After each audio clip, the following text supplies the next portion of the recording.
دوسرا کوشچن آپ سے یہ ہے کہ سنی علماء سے میں نے یہ سنا ہے، وہ یہ کہتے ہیں کہ نبی پاک صلی اللہ علیہ وسلم کی ڈیتھ جو ہے وہ منڈے کو ہوئی تھی اور ان کی تدفین وینسڈے کو ہوئی تھی.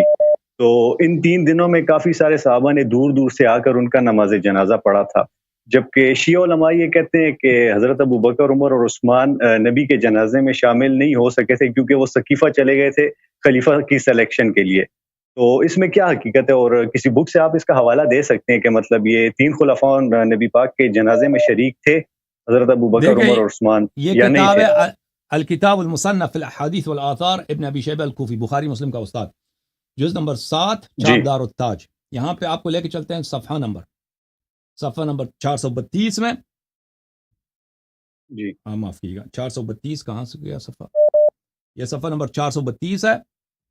اس میں اس کو زوم کر دیتے ہیں. آخر صفحے میں یہ حدیث نمبر ہے 746. حدثنا ابن نمیر عن ہشام ابن عروہ عن ابیہ. ہشام ابن عروہ اپنے والد عروہ ابن زبیر سے روایت کرتے ہیں ان ابا بکر و عمر، کہ ابو بکر اور عمر لم یشہدا دفن النبی صلی اللہ علیہ وسلم، نبی صلی اللہ علیہ وسلم کی تدفین میں یہ کوئی انہوں نے دیکھا ہی نہیں، شریک ہی نہیں ہوا. کان فی الانصار، یہ دونوں انصار کے پاس گئے تھے. فدفن قبل ان یرجع، نبی کریم صلی اللہ علیہ وسلم کی تدفین ہوئی ہے اس سے پہلے کہ واپس آ جاتے.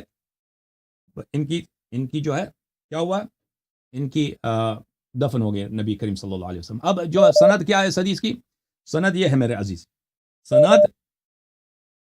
سند کیا ہے؟ حدثنا ابن نمیر عن ہشام ابن عروہ عن ابیہ. ٹھیک ہے نا، اس سند کو دیکھیے، یہ سند بخاری کی سند ہے، یہ بخاری کی سند ہے. صحیح بخاری، جی چاپ دار جی ہے تراث العربی، کتاب چھپی ہے سنہ 2001 میں.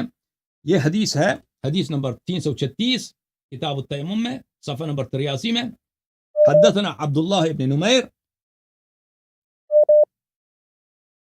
بلے ابن نمیر عن ہشام ابن عروہ عن ابیہ. ٹھیک ہے نا، وہی سند بخاری میں. یہ اور بخاری میں یہ سند بہت زیادہ ہے. یہ مسلم میں بھی سند موجود ہے، صحیح مسلم جی چاپ دار الفکر، ملاحظہ فرمائیے صفحہ نمبر 80 حدیث نمبر 226. حدثنا ابو بکر بن شیبہ حدثنا عبداللہ ابن نمیر حدث عن ہشام ابن عروہ عن ابیہ. ہشام ابن عروہ ابی سے، ان کے اپنے والد سے روایت کرتے ہیں. اوکے، جی ٹھیک. اور آپ کی تو خدمت سر میں عرض کریں کہ یہ ایک جی اور حدیث بھی آپ کو دکھائیں. میں جی شیخ کتب سے دکھا دیتا ہوں ایک اور حدیث. ایک منٹ میں کتاب لکھا ہوں. جی جی بالکل. یہ حضرت زہرا سلام اللہ علیہ کا خطبہ ہے، بلکہ یہ مخالفین کے کتب میں موجود ہے. ابن تیفور نے بھی بلاغات النساء میں اس روایت کو نقل کیا ہے. یہ کتاب ہے الاحتجاج للطبرسی، کتاب الاحتجاج للعلامة الطبرسی رحمہ اللہ، جزء اول، چاپ دار الاسوا. یہ صفحہ نمبر 186 میں احتجاج الاثنی عشر من الصحابہ، 12 صحابہ جنہوں نے خطبے دیے تھے ابو بکر عمر کے خلاف. شروع میں انہوں نے کہا تھا کہ ابو بکر عمر کی خلافت باطل ہے. اچھا، یہاں پر آپ کی خدمت میں عرض کریں، یہاں پر اسی باب میں حضرت زہرا سلام اللہ علیہ کا خطبہ ہے.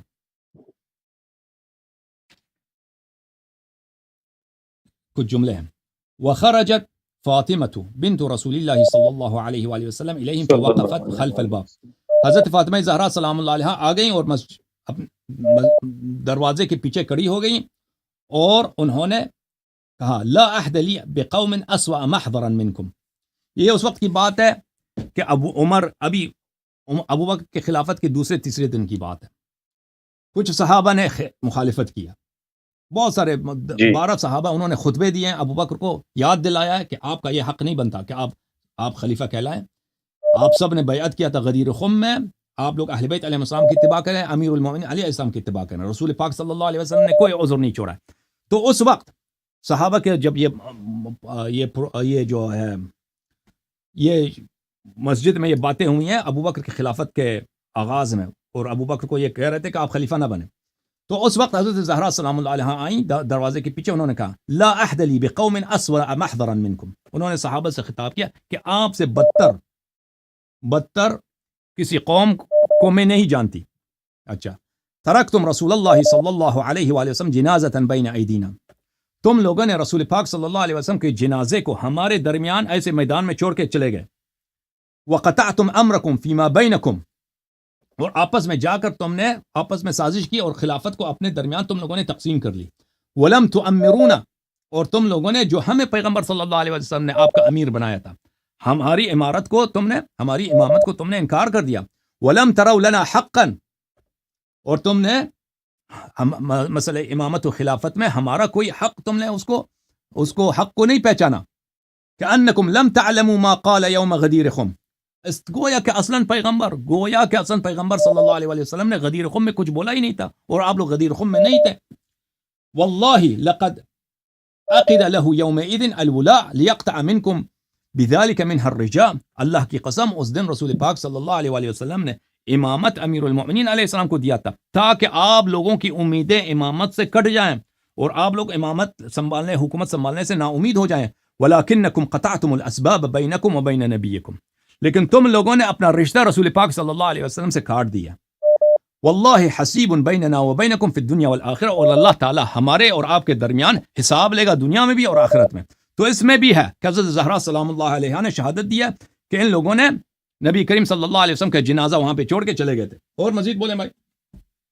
سر تو کیا یہ بات صحیح ہے کہ نبی علیہ السلام کی وفات کے 3 دن کے بعد ان کی تدفین ہوئی تھی؟ یہ بات صحیح ہے یا غلط ہے؟ ابھی وہ تدفین کتنے دن بعد ہوئی ابھی میرے ذہن میں نہیں ہے کہ اسی دن ہوئی یا اگلے دن ہوئی، ابھی میرے ذہن میں نہیں ہے۔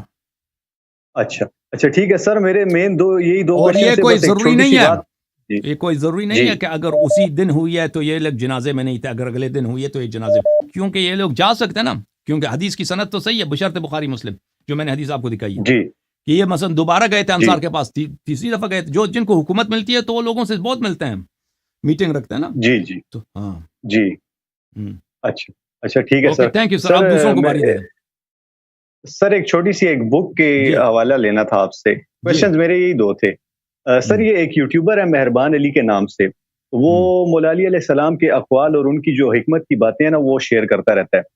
تو میں بیسیکلی سائنس کا اسٹوڈنٹ بھی ہوں، تو سائیکالوجی میں جو لیٹسٹ ریسرچز ہو رہی ہیں تو اس طرح سے ملتے جلتے ایک اقوال انہوں نے مولا علی علیہ السلام کے کیے تھے، لیکن وہ کسی کتاب کا حوالہ نہیں دیتے۔ تو کیا آپ کوئی ایسی بک ریکمینڈ کر سکتے ہیں جس میں مولا علی علیہ السلام نے مطلب اس طرح ایسٹرونومی یا سائیکالوجی سے ریلیٹڈ کچھ ان باتوں پہ آپ یقین نہ کریں، لوگ دیکھیں یہ شیعہ علماء جو ہے نا وہ بھائی وہ شیعہ عالم بھی نہیں ہوگا نا، شیعہ کے جو علماء بھی ہیں نا، ہاں شیعہ کے علماء بھی جو ہیں یہ حدیث ان کو نہیں آتی، ایسے غلط پڑھتے ہیں، لوگوں کو سناتے ہیں کہ امام علیہ السلام نے یہ فرمایا یہ فرمایا یہ فرمایا، سب جھوٹ ہوتا ہے، اکثر جھوٹ ہوتا ہے۔ ان کے بڑے بڑے آیت اللہ جو ہوتے ہیں، میں آپ کو بتاتا ہوں، شیعوں کو بھی بتاتا ہوں، یہ لوگ جب بھی کوئی حدیث، یہ ہمارے منابر پر، ہمارے مسجدوں میں، بلکہ کتابوں میں، یہ بہت شرمندگی کی بات ہے، یہ اب ایسی جھوٹی باتیں ان لوگوں کو سناتے ہیں، وہ پڑھاتے ہیں، وہ انسان کا شاخ نکل آتا ہے بھئی تعجب سے۔ اور دیکھو وہ جو اپنے آپ کو علامہ کہتا ہے، آیت اللہ کہتا ہے، پھر اس کو غلط حدیث لوگوں کو سنانا، کوئی حدیث ہوتی ہی نہیں ہے۔ تو اس طرح اگر کوئی شخص آپ کو انٹرنیٹ پہ کوئی حوالہ بھی نہیں دیتا، وہ صرف ترجمہ لکھتا ہے، تو آپ جو ہے نا، میں نہیں کہتا کہ وہ غلط کہہ رہا ہے، میں کہتا ہوں جب تک وہ آپ کتاب کا حوالہ نہ دیکھیں تو آپ ان چیزوں پہ اعتبار نہ کریں۔ جہاں تک امیر المؤمنین علیہ الصلوۃ والسلام کے اقوال ہیں، دیکھیں کتاب تحف العقول، تحف العقول میں ان کے مواعظ موجود ہیں، ماشاء اللہ ایک بڑا سیکشن ہے امیر المؤمنین علیہ السلام کے کلمات، وہاں پہ دیکھ لیں، بہت نورانی کلمات بہت ہیں وہاں پر۔ اوکے سر، یہ شیعوں کی کتاب ہے؟ جی سر، شیعوں کی کتاب۔ اچھا سر، حسن سر بہت شکریہ آپ کا اتنا ٹائم دینے کا، آپ سے بات کر کے بہت اچھا لگا۔ Thank you so much sir, thank you so much, اللہ حافظ۔ تھینک یو، مہربانی۔